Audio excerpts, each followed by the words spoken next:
Our subject is going to be rideshare versus Hey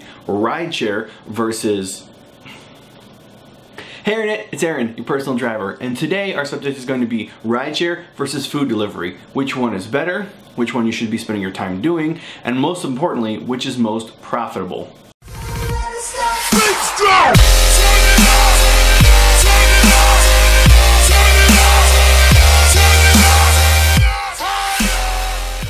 So if this is your first time here, welcome. Go ahead and hit subscribe down below and the stupid YouTube bell icon so that you can be notified whenever I upload a video like this, or go live so you can join me and talk with other drivers. So for those of you who have been following my channel for a while, you know that I've moved from Washington down to the Bay Area here in California. So I have a lot more apps at my disposal, okay? I've recently done Caviar, I've moved into Postmates. On the next couple months, I'm gonna be trying all kinds of different apps for you guys. I'm gonna be doing Instacart, I'm gonna be doing DoorDash. There's a whole long list of stuff here in the Bay Area that I'm gonna be doing. Because here in the Bay Area, this is the home of the gig economy, basically. This is like the hub where everything gets exported out to the rest of the world. So I'm gonna try everything for you guys and let you know what works and what doesn't work. But today I'm gonna mainly focus on rideshare versus food delivery as a general concept, okay? So what is the difference between the two? Well, I actually personally prefer to do Uber and Lyft. I'm a very sociable person. I like talking to somebody. It's more of an adventure. It's not very repetitive when you're doing Uber and Lyft. Every ride is a new adventure. It's a new story. It's somebody that you've never met before. Well, sometimes you get repeat service, but that's very, very abnormal unless you're referring people to your own customer base. But that's another video. So like, I've had people who are going to the airport because they're going to Colombia because their brother was in jail for doing cocaine down in Colombia. I've had somebody who is building solar powers in developing countries, and they were on their way to Nigeria to build solar panels. I've had people going on their way to a wedding together, like they were getting married, they got a little drunk before the wedding day, right? And they took an Uber there. There's all these different stories that you get when you're in Uber, and to me that's exciting and fun part about it. It's rewarding. But if you're not a sociable person, food delivery I think has a lot of upsides for you. You can buy or you can listen to a podcast for free, but you can buy an audiobook because you're in your car. You can put your headphones in. You don't really have to interact with people. You know, you're delivering food. So if you're not very sociable, or you're just having a bad day, you know, maybe you're a little hungover from the night before, or, you know, we all just have off days where we don't really feel like talking. You know, food delivery is fantastic. The other thing I'll say is with rideshare, there is no ceiling. And what I mean by that is you can go online right now and look at the community, and people will be posting a $400 ride where they got somebody at a concert or a sporting event. The surge was really high, like 5 or 6 times, and they drove 100 miles, right? So that this one trip was like $400 or $500. That can happen in Uber and Lyft. It doesn't happen very often, but there's no ceiling. It can happen. With food delivery, there is a ceiling, meaning you're not gonna get a $400 food delivery. It's just not gonna happen. You're gonna, you know, there's no way you're gonna get a ×10 surge on New Year's Eve to deliver Chinese food to somebody at a party. Like, that's not gonna happen. You know, you could get maybe a little bit extra, like a little bonus. For example, Postmates will go up to 3 times the amount in my area. So it might be different in yours, but that means the most money you will ever make at Postmates is gonna be $3.45 a mile. That's the absolute max. With Uber and Lyft, I mean, I've taken someone, the highest rate I've taken is 8.9. It was on New Year's. It was only about 2 miles, but you do the math, what 8.9 times $1.34 is, times 2. That's what that 2-mile ride was. So there's a ceiling with food delivery, right? That being said, there's also a lower bottom with Uber and Lyft. What do I mean by that? I mean, you can take a Lyft line, get line after line after line, drive for an hour and a half, and, you know, make like $20. That's a possibility. I mean, you can get really, really ripped off. I've gone on rides with Uber Pool, which pays even less than Lyft line, and I've gotten paid out like $1.15, $1. I think my lowest payout was $1.29 actually. But anyway, because of the structure of how that works. If you want to, I have a video on why Uber Pool and Lyft Line's the devil. I'll put that here, and maybe I'll put a card up there if I remember. But anyway, what I'm saying is the floor, you can also lose money, especially here in the Bay Area where it's 93 cents a mile. Every time I pick somebody up at 93 cents a mile, I'm losing money. You're losing money, especially if you're in Florida. I've heard rates in Florida are like 63 cents. You're losing money. There's no profitable way to drive somebody for 63 cents a mile. It's mathematically impossible. You can tell me that you do it and you'll be lying. There's just no possible mathematical way for you to make money at 63 cents a mile.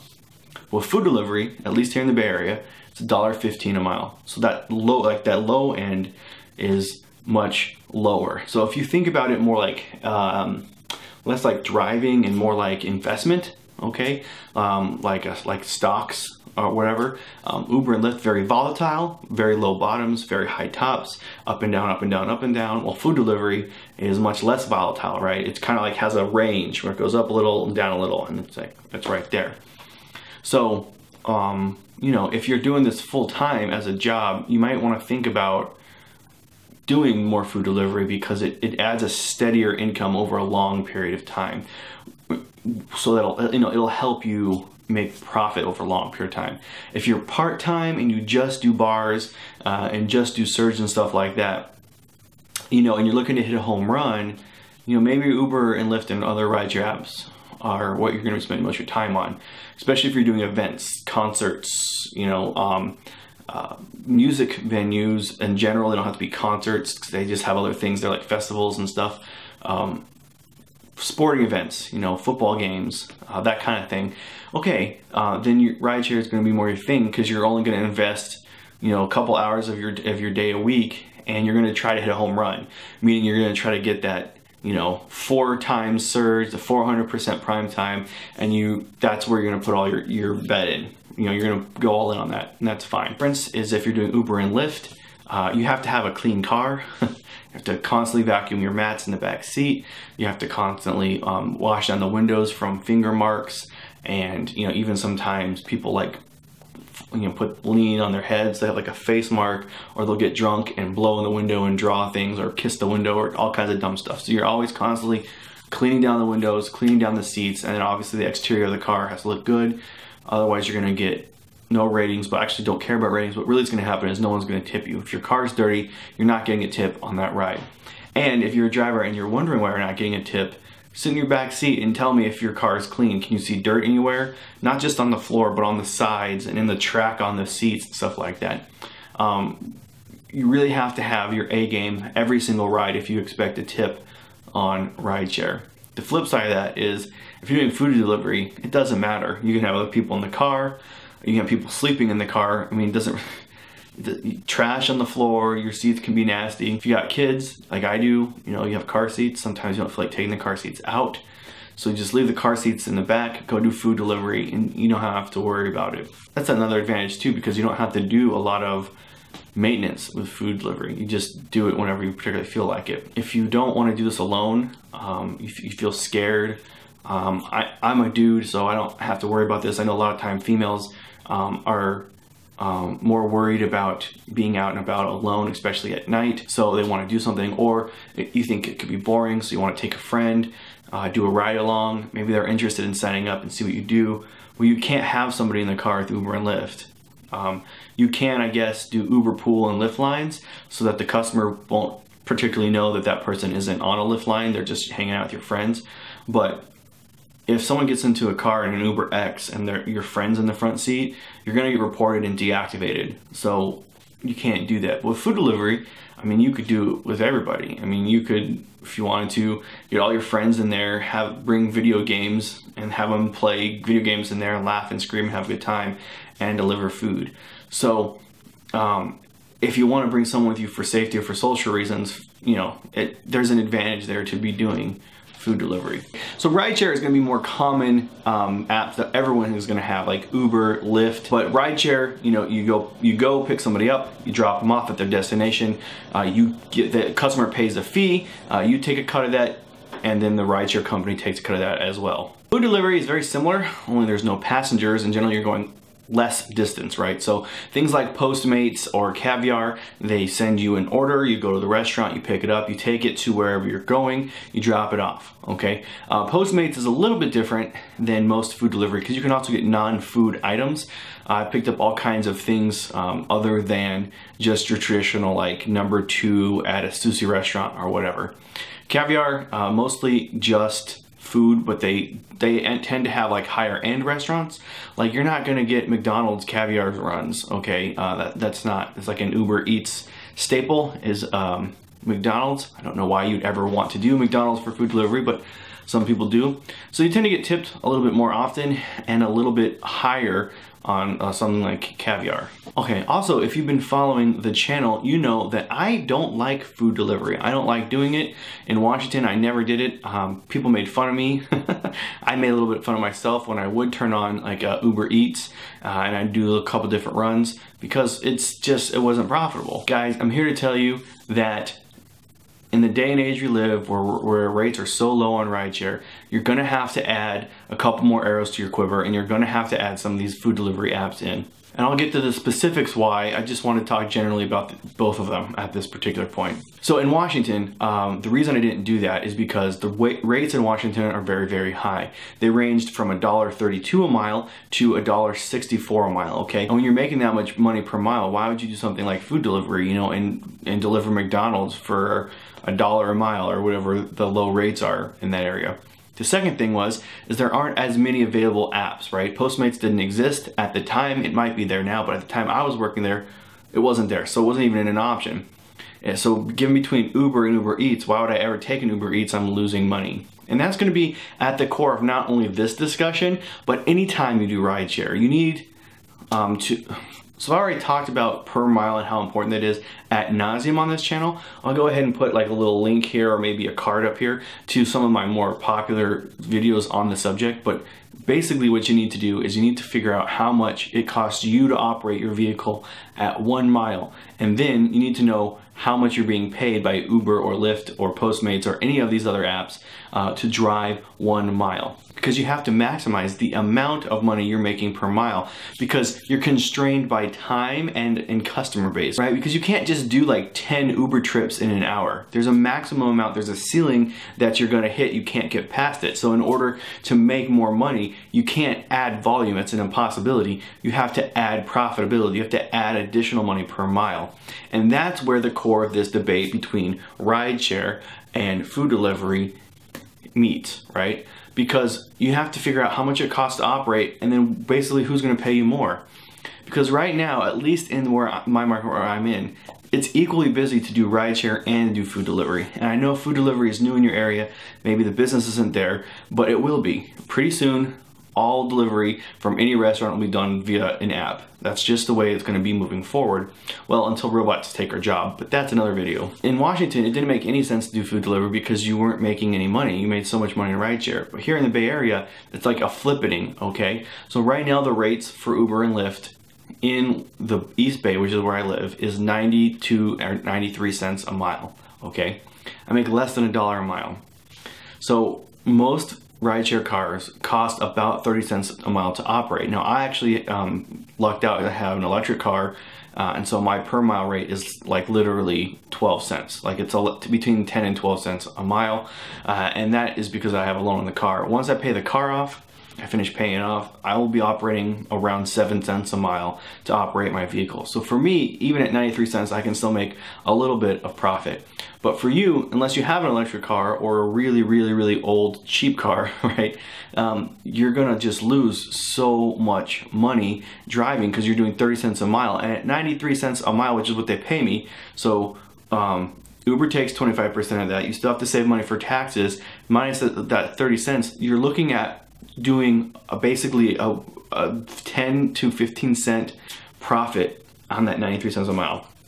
So forget everything I just said if that's confusing to you. Just know that if you take a ride without prime time or without surge in the East Bay, generally speaking, you're driving at 15 cents profit. So to make $150 in profit, right, you need to drive 100 miles with a customer in it, which is, I mean, that's a ton, because that doesn't even include dead miles. But Postmates and Caviar both pay $1.15 a mile. So that's also just randomly a really important milestone, $1.15 a mile, because in my personal opinion, for most vehicles, most mid to full-size cars, $1.15 a mile is the minimum that you have to wait for in order to turn your engine on. Meaning if you take a ride for less than $1.15 a mile, you're actually gonna lose money basically every single time. So it's really interesting to me that here in the East Bay that's the number that Postmates and Caviar have selected, because really honestly, that's what I would wait for in surge or prime time. Think about it another way, if this is confusing you. Driving Postmates right now in the East Bay is like getting a 1.4 surge on Uber or a 45% prime time on Lyft. Okay, so it's like always having a surge driving for Postmates. What does that mean?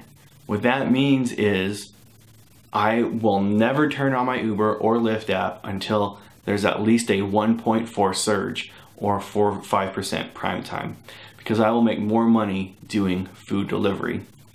Part two of that equation is you drive less with food service, right? So the distance between you and the restaurant is going to be shorter, and the distance between the restaurant and the customer is going to be shorter. And the reason for that is no one in San Jose is ever going to order food from a pizza shop here in the East Bay. That doesn't make any kind of sense. So you're going to get more trips, they're going to be more frequent trips, and they're going to be lesser distance. So what that means is not only are you making more per mile here in the East Bay, but you're putting less wear and tear on your car, and you are making more money. Think about it this way: if you drive 100 miles south on a trip, okay, with Uber or Lyft, that means you're gonna have to drive 100 miles back, and those miles are probably gonna be dead miles, meaning you're not making any profit.